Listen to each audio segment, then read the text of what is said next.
one. Gary. Good afternoon, everybody. Welcome to the Big Idea Podcast. We have a very special guest today joining Larry, Mike, and myself. His name's Jonathan Krutchik. Jonathan and I got a phone call from Jonathan a few months back, and he explained to me what he was doing and all about his product. And I'm thrilled to have him on our show this afternoon.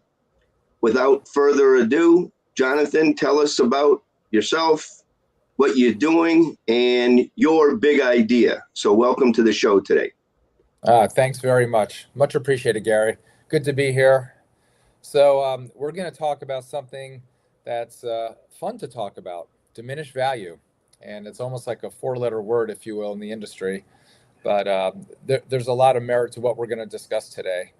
So this is something that I came across many, many years ago. I worked my way through college in the auto industry back in the late 80s, early 90s. And that's when I learned about diminished value. When a car has been damaged, of course, the ACV of the trade is going to take a hit as well because people don't like to buy cars that have been wrecked. So it's always been an industry it's always been a problem that's plagued the industry, since day one. But it became much more apparent with the proliferation of Carfax, of course, and that's happened over decades. So there's no more hiding the fact that a car's got a previous accident history. So I was reading an article back in 2010 about somebody trying to collect on a diminished value claim, and I had long since been out of the auto industry and other industries, and I had sold a business.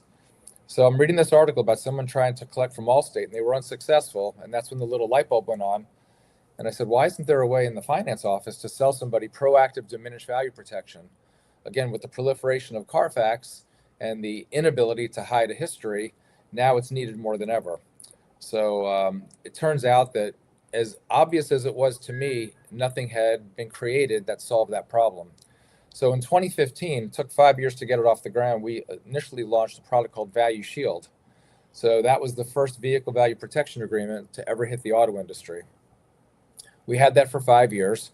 We did end up selling the company in 2020. We had a 5-year non-compete, which of course we honored. But during the downtime of 5 years and just what we had learned throughout the entire tenure of having this product out there, there were things with the product that could be improved. So we decided to go back to the drawing board and redesign the product to make it much stronger and much more palatable to a broader audience. And we came back with a product called Value Assure, which we just launched recently. We're already in many stores across the country. We're underwritten by Old Republic, so we have the proper backing, and we're administered by Ascent out of Mesa, Arizona. They're in thousands of dealerships. So, and coming back is really fun as you get to talk to people that you haven't spoken to in years. And Value Assure has a lot of improvements to structure that I mentioned, such as better economics. The overall cost is lower. We have a 90-day post-term redemption window, meaning once the contract's expired, if someone's had an accident prior to the expiration, we're going to give them another 90 days to actually file a claim and use the product. Our product can be sold in California, which is unique in the diminished value space. We're the only ones out there. So there's a lot of other things that makes our newer product much more accessible and a better opportunity for everybody. So let me ask you guys a question. You're all industry experts. What percentage of deals sold at stores have either GAP or VSC opportunity? Do you guys know? Gary, that's you. Any guesses? I would say around 70%. I would it's say actually 100%. closer to 50, believe it or not. Really? About half the deals are going to qualify. Now, lease penetrations play a big part in that. If you've got a store like an Acura BMW store where you can have 70% lease penetration, the numbers actually skew even more against being able to. You can't sell GAP on a lease, of course, and low LTV or cash deals. There's not going to be and leases also. There's no VSC being sold, so it's only about half the deals leaving a store can have either GAP or a VSC or both. So it's a lot lower percentage than most people think. And I'm going to talk more about that a little bit later. But that's like the 800-pound elephant in the room, if you will. So the premise is very simple behind our product. Insurance, of course, will fix a car, but in virtually every state except Georgia, filing a diminished value claim against your own insurance company is not allowed. It's a exclusion to your coverage. And everybody already knows that GAP only pays on a total loss. So you end up in a situation where what happens when someone has an accident and it's not totaled? Well, they end up with diminished value. So the crazy part about that is, believe it or not, out of 100 accidents, only about 20 cars, and I'm talking about late model cars, I'm not talking about old junkers, I'm talking about cars 7 years old or newer, only about 20% of cars are going to end up totaled. So out of 100 wrecks, you got 20 cars that GAP's going to help, and then you have 80 cars with a bad Carfax, and that's where our product comes in. So Gary, go ahead and post the what we're sharing on the screen. So that gets into it. 80% are repaired, 20%, of course, result in a total loss. And there's a lot of benefits to Value Assure. Of course, we pay up to $10,000 to increase the ACV of the trade when the customer is ready to trade their car and that has previous accident history. One of the beauties of our product is the redemption aspect. If somebody bought Value Assure at Bob Smith Chevrolet, when they're ready to start the claims process, they need to return to the original selling dealer. So they're back at Bob Smith Chevrolet to start the process. It's a massive, massive retention opportunity. Lowers customer acquisition costs for the store. And of course, when you have first swing at that customer, you got the best shot of closing them on the new car. And that new car sale is good for agents, it's good for dealers, it's good for everybody.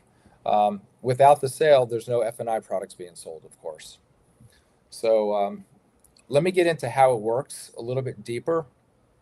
And that's on, let me see here. That's the next slide. Oh, wait, no, we're going to talk about something else. This is even more fun to talk about. Not every lost deal is just part of the business. So let's talk about that for a second.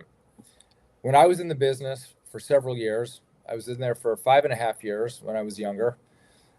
I remember we would lose deals and they would say, oh, can't get every deal done. You know, it's part of doing business. They just chalk it up to not being able to put the deal together every time. But I can tell you unequivocally, I've never once, in all my years being back in the industry now, I've got about a total of 30 years of auto industry experience. I've never once heard of a dealership tracking how many deals are lost, specifically when the car has accident-related diminished value. Again, they just chalk it up to can't get every deal done. We were too far apart on the trade. Customer comes in this example, expecting $40,000 ACV. They were on Kelley Blue Book or whatever it is. But the used car manager is in a tight predicament. If they put too much money in the trade to get the new car sold, they know they're going to take the hit at auction later on. So oftentimes, the used car manager sticks to his guns. There's a little bit of wiggle room, but they're not going to make up a $10,000 hit. And believe it or not, diminished value on average is about 30% of a car's value, depending on the severity of the accident. So you have dealers tracking everything, how many deals they've closed, what their PVR is, this penetration, that penetration on that product, what's their CSI. Again, I've never heard of a store tracking accident-related diminished value as the reason the new car sale fell apart. And if anyone was to do that, they'd probably be shocked. So let's just say conservatively, on a decent sized store, you got 3 deals a week falling apart due to accident-related diminished value. At an average gross of $4,000, it comes out to almost $625,000 annually. Of course, that number is going to vary based on profitability, based on how many cars they're selling, but you can use it as a nice, round number just to give you perspective on it. And by increasing the ACV by up to $10,000, we're going to solve that problem for the dealer. But what you're also missing, Jonathan, is that the stress that the dealership puts on that used car manager on these situations where nobody understands why we lost the deal. And it's just basically, well, it had a Carfax and there's nothing we can do. So that's got to create tremendous stress on the used car manager of putting the right number on the car. Absolutely. They're the ones in the hot seat. Again, they've got to make that tough decision. Over allow to get the new car sold and potentially lose money at auction in the future, or put the proper ACV in the trade and the deal right there dies. And when the deal Right. dies, all the future profits go along with it. There's no F&I, there's no back end growth, there's no front end growth, there's no future service revenue, et cetera, et cetera. And dejected salespeople who've worked their tails off to get that customer in, to work the numbers, for them to be, oh, there's nothing that we can do. That's got to be very demoralizing on a lot of showrooms. Yeah, it's beyond frustrating because everybody's doing their best to put the deal together, and they don't have a cure, or they're not aware of that a cure exists for the bad Carfax. So we are that cure, and we make a huge, huge difference. So think about it. You got a product, and I'm going to get a little more into this in detail later, but you're going to make some back end gross selling our product, very comparable to what you're going to see on selling Gap. But again, we're going to help 80% of the people that end up having an accident, where Gap is only helping 20% where it's a total loss. So we're making. Is your product available on a lease, Jonathan? It is, and I'll get into that a little bit later. So let me go to the next slide. Let me quickly run through how the product works. So of course, the customer purchases Value Assure today at a dealership. The vehicle is involved in an accident, gets repaired, everything's fine and dandy. But picture this, a scenario where it was a moderate accident, airbag deployment, and the wife, after getting it back from the body shop, tells her husband, I'm never driving this car again. I almost died. I'm terrified of it. So believe it or not, 25%, I hate quoting stats, but 25% of cars that are involved in an accident are traded in within 12 months of the wreck. So it's definitely a real thing. People don't want the car once it's been tainted. Of course, the accident history is going to reduce the ACV on trade-in. We've already gone through that scenario where the used car manager is stuck. The beauty of the product is the retention. They're going back to the original Value Assure dealer to start the redemption process, the claims process. We're going to increase the ACV of that trade by up to $10,000. The deal pencils. Everybody's happy. No stress salesman. F&I's happy. GM's happy. Dealer principal's happy. Everybody's happy. The process of submitting a claim is all automated. It's done via a 24/7 web portal. It's our website. And it takes about 60 seconds. A few pieces of data are entered in. And within 60 seconds, they're going to see exactly how much the ACV of the trade is increased by on behalf of Value Assure. So it's extremely simplistic. We don't hold up the deal. We don't hold up spot deliveries because it only takes seconds. So it's a very simplistic process. Jonathan, at the same time, that car is acquired by the dealer and now they have a new piece of inventory? If they decide to keep it, yeah. If it wasn't a bad wreck and it's something they're comfortable selling, but now they have that car owned at the right money because of us, because of our product being in the mix. They did not over allow for the trade. They put the proper ACV in the trade. We're the ones that made it good. We're the ones, so their real ACV internally could be under rough book, let's say. And they can share that. Well, they can share that information with the customer is that it was in an accident and that's why it's priced accordingly. So they may be able to be under market value, but they just need to be able to disclose, but they have another fresh piece of inventory. Very true. That's an excellent point. Okay. Fantastic. Jonathan, quick question. Yes. How, by percentage, how much of the Carfax is affected by an inventory? In other words, you've got 100 cars. How much of that inventory is affected by this kind of scenario? And when you get that Carfax, how much of that inventory is affected by that? That's an excellent question, Mike. And roughly 40% of all trades have accident history on their Carfax. 40. Okay. Wow. Yep. Nearly 4 out of 10 cars are affected with a bad Carfax specifically due to accident-related diminished value. It's a very substantial number. Oh, yeah. And you see a lot of people driving around with the damage where they didn't even fix it. That happens at times, but there's roughly 6 million accidents in the U.S. every year. And, there's accidents where somebody hits a tree that's a single car collision. But then you have multi-car pileups. So the average is 1.7 vehicles per accident. So you've got 10.2 million cars every year in the US ending up getting wrecked. Wow. A certain percentage of those, of course, are going to be a total loss, but the overwhelming majority of cars end up getting fixed. So it really does make a big difference. So let's talk about what we started talking about a little bit ago, and that is where roughly half the deals can't have VSC or GAP. And again, let's talk about lease penetration. Lease penetration on average is about 25%. Some stores are higher, some stores are lower. Then you get into cars where there's a big down payment or there's a cash deal where you can't sell GAP. A lot of lenders now will not allow GAP on a low LTV loan. And obviously you can't sell GAP on leases or cash deals. So GAP's eliminated right there. On leases, you're not selling a VSC. Customers under warranty the whole time in virtually every case. So it's extremely unusual to have a VSC sold. You're not selling GAP because with. So you have all these scenarios where you can't sell the two best-selling products.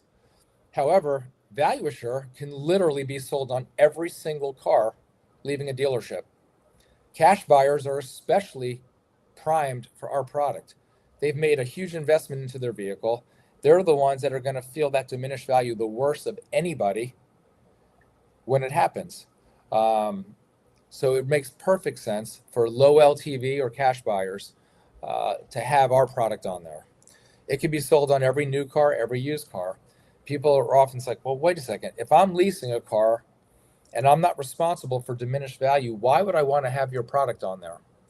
There's a simple answer. Let's say, we'll go back to an example I gave earlier. Let's say they're getting into a 36-month lease, which of course is the average. Bad luck hits. They're 4 months in. They've got 32 payments left, but 4 months into their lease, they're in a moderate collision. They get the car back from the body shop, and back to my example, the wife tells her husband, I'm never driving this car again. Get me out of it. I don't care what it takes. With our product in the mix, there's a shot of that customer early terminating that lease without stroking a massive check. Without our product, they are stuck and most likely not getting out from under that car without writing a big check. So our product makes sense in virtually every scenario. New cars, used cars, cash deals, finance deals, leases, all of the above. Any other questions so far? Go, go, go, go. Okay, This is cool. awesome. So that's why I love this flyer here, because it really visually demonstrates why our product makes sense in virtually every scenario. And again, this is all about making money today selling our product, but more importantly, and mainly GMs and dealer principals care about what I'm about to talk about next, but it's the retention aspect of getting that customer back into their store in the future, lowering their customer acquisition cost, and solidifying that next deal, which of course adds profitability. It helps everybody, but it's not as often where an F&I director or a new car sales manager is worried about a sale that's going to occur maybe a year in the future. But I promise you, GMs and dealer principals and really sharp guys on the F&I side and the new car side or what have you, they're looking at this saying, well, we're going to make money today when we sell the product in finance. You're going to see grosses very comparable to what you see on GAP. You can't sell GAP always. But more importantly, we're bringing the customers back into the future and getting that deal done in a much more simplistic way with a lot less stress. So there's no reason why this shouldn't be the number one selling F&I product out there. And this is the cost structure. I'm sorry, go ahead. No, I was going to say, as the cost of GAP insurance skyrocketing over the last 5 years, I mean, GAP is really expensive, and what you built is an affordable product that can be sold a lot of, and the penetrations the highest penetrations we used to be able to get was on anti-theft. Well, this should be even higher than anti-theft because it's got value it to bring that car back to the customer. So I just wanted to, I mean, there's clearly the difference in the costs on your product and the costs on Gap is starting to show a big difference. Yeah, we're typically less expensive to the dealership than Gap, depending on the term. So here you can see we have we have two max benefits, either $5,000 or $10,000, and then we have terms that match leases and all financing. 36, 60, 72, and 84 months. And those are the retail price points. And, I'm seeing deals come in substantially higher than this. Of course, the dealer has autonomy to pick the retail price they want to charge in finance, but these are just suggested retail prices. We have a 12-month program as well that's not shown on here. It's a very reasonable cost to the agent and or dealers, and it becomes the why buy here add-on. It's a front load. So every car being sold at this store is going to have, let's say, a 12-month $5,000 value assure benefit included with every sale, every lease, every new car, every used car, regardless of whether it's cash deal, finance deal, lease, whatever. And then what's going to happen is customers are going to be attracted to that store because the store is going to advertise this as a benefit. Again, why buy from us? And then in the finance office, your strong F&I closers are going to upsell them into a higher term or higher benefit amount. So it more than makes up for the front load by a multitude, and everybody's happy. And Jonathan, do they have to go back to the selling dealer to use this claim?